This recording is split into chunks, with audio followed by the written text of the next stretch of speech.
Continuing with chapter 1 of the matrix operations book. So in the last video we saw how to add two matrices when they are of the same order and we can multiply matrices with the scalar, and we can add two matrices or subtract two matrices. But when we come to multiplication, we have to be careful about the size of the matrix. So not every two matrices we can multiply, and if two matrices are of the same order, unless they are square matrices, so we cannot just multiply any two. Or even if we can, if we have two matrices A, B, then the product AB might not be the same as the product BA.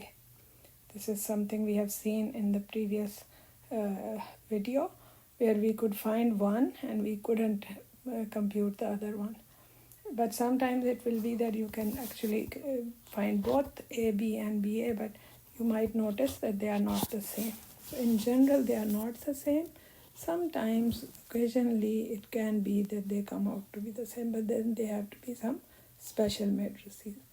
Now, properties of matrix multiplications. So it says, if A, B, and C are all m by n matrices, means of the same order, and 0 is the zero matrix of order m by n, and R and S are scalars, then A times B C is equal to AB times C. So again, this is saying that when you are multiplying three matrices, well, normally this is how we do when we are multiplying two numbers. We cannot multiply all of them like together.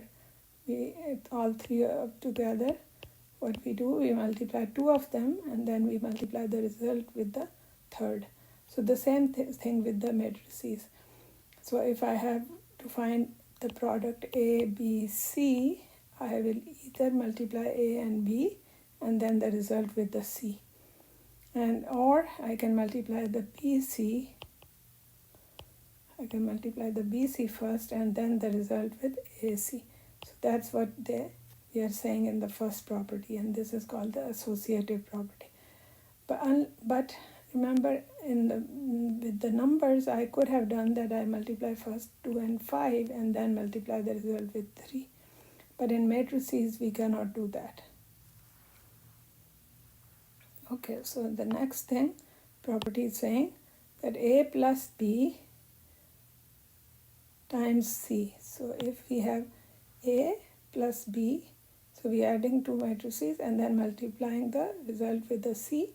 So it will be the same as if I multiply the A with the C and B with the C and then add them.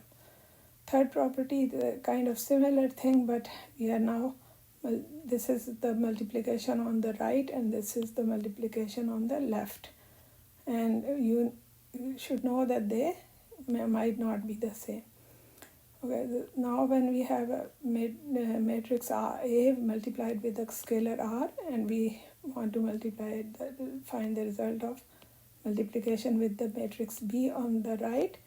So it will be the same as if you multiply the A and the B first and then multiply the resultant matrix with the scalar, or we multiply the scalar with the R, or the B matrix, with the R with the scalar, and then we have the A on the left. Now note here, this may not be equal to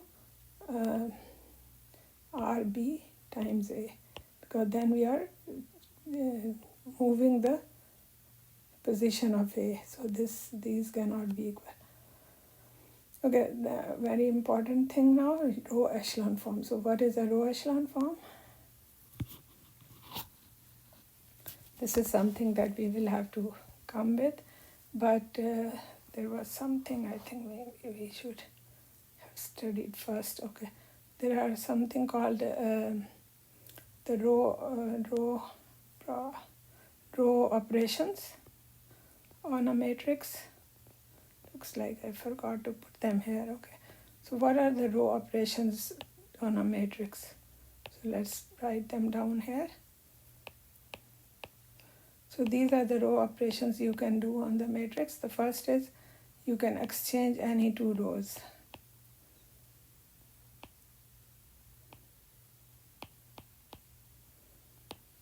second is that you can add a multiple, add a scalar multiple of one row to another row.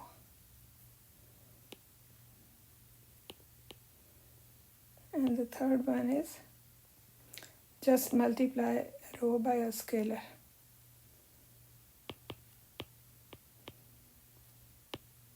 By a non-zero scalar.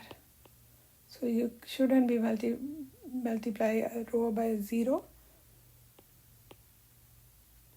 So these are the 3 row operations that we can do. Now and as a result of applying any of these operations, we might end up getting a row of zeros in a matrix. So it could be that we have all zeros in a row. So to put the matrix into row echelon form, this is what we should do. Or if we look at a matrix and if we see that it satisfies these conditions, then we say that the matrix is in row echelon form. So all non-zero rows precede, that is, appear above the 0 rows, if any present. So if there is any rows with zeros, it must be at the bottom of the matrix or towards the last rows of the matrix. So if we have 1 row of 0, so it should be the last row of the matrix. And if we have 2 rows of zeros, then it should be the last and the one before that. The first element from the left, when we look at the first element, non-zero element of each row has to be a 1.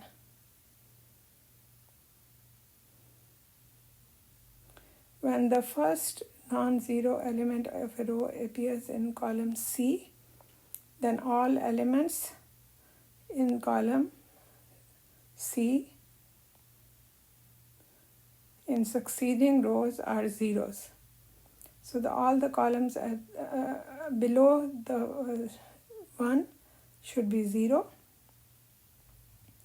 The first non-zero element of any row appears in a later column further to the right than the first non-zero element of any preceding row. What does that mean? It means, so for example, if we have 1 here and we have some numbers here.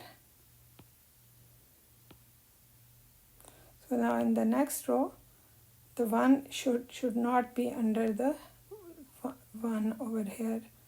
The 1 should be either here or here.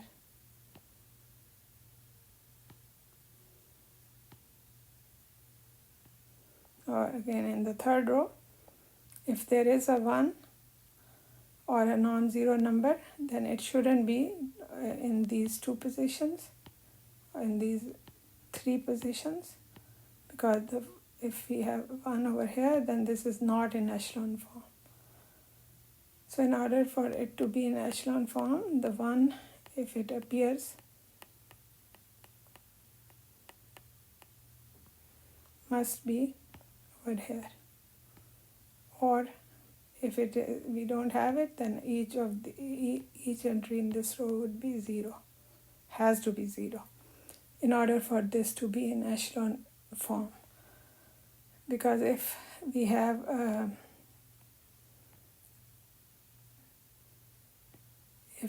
non-zero number here or a 1 here, then this is not in echelon form. Okay, so let's look at this example. Determine which of the following matrices are in row echelon form. So looking at the first row,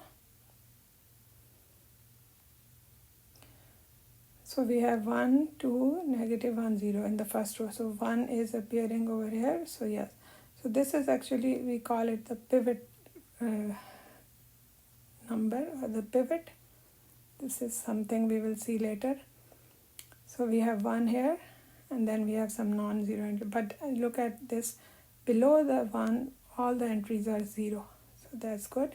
Now in the second row, well, the first non-zero entry, when we move from left to right, the first non-zero entry is 1, which is what is the requirement of being a echelon form. And all the entries below, there is only one entry below 1, and this is 0. And then in the third row we don't have any non-zero entries, so it's all 0. So yes, this is in the row echelon form. What about B? Okay, so this is also in row echelon form. Why? Because first row, the first non-zero entry is 1, and everything below that is 0. And in the second row, the first non-zero entry is 1, and also this one is to the right of the previous one, and that's what we saw over in the matrix A as well. So this one is to the right of the one in the previous row. So this is in echelon form because the last row has 1 here, which is to the right of the previous row. And then there is no entry below 1, so if there was, it should have been a 0. So that is also in row echelon form. Now we're looking at matrix C here. So the first entry in the non-zero entry in the first row is 1, which is good. But now in the second row we have the first non-zero entry 1, but this is to the left of the 1 in the previous row, so this is not in echelon form. Looking at number D, so we have the first entry in the first row is not 1, but the second row, the first entry on the non-zero entry is 1, and it is to the right of the, if this was a 1 in the first, then that is okay. But now note here, this 2 is not a 1, so we say, according to this, our book, we say that this is echelon, not in echelon form, because this should have been a 1. In some books, actually, they are taking it to be a echelon form even if we have a non-1 element in this position. So this is definitely not in echelon form, because this one is okay, but the second row should have a 0 here. And then, other stuff is later, but the first thing is that you should have a 0. So this is not in echelon form. Okay. Now it is not necessary, by chance I have the situation that all the C, D, and E, which are not echelon form, they are of order 2 by 3, and then up there I have matrices of order 3 by 4, but it is not necessary that only these orders, because these could be in echelon form and that could be in not echelon form, that we could have those situations. Okay, here are the elementary row and column operations, which should have been mentioned before we did this, but anyhow. So there are 3 elementary row operations which may be used to transform a matrix into row echelon form. These operations are interchange any 2 rows, and the second is multiply the elements of any row by a non-zero scalar, and the third is add to any row, element by element, a scalar multiple of another row. The important thing about this is that which row is going to change. So we will see that in the next chapter when we do examples. The last thing over here is the rank. So what do we mean by the rank of the matrix? And often we call it a row rank. Okay, the rank of a matrix is the number of non-zero rows in a matrix after it has been transformed to row echelon form via elementary row operations. So if we are given a matrix A and we apply row operations to this, and we get a new matrix which is called B, and so if whatever the number of rows, non-zero rows B has, That is called the rank of the matrix.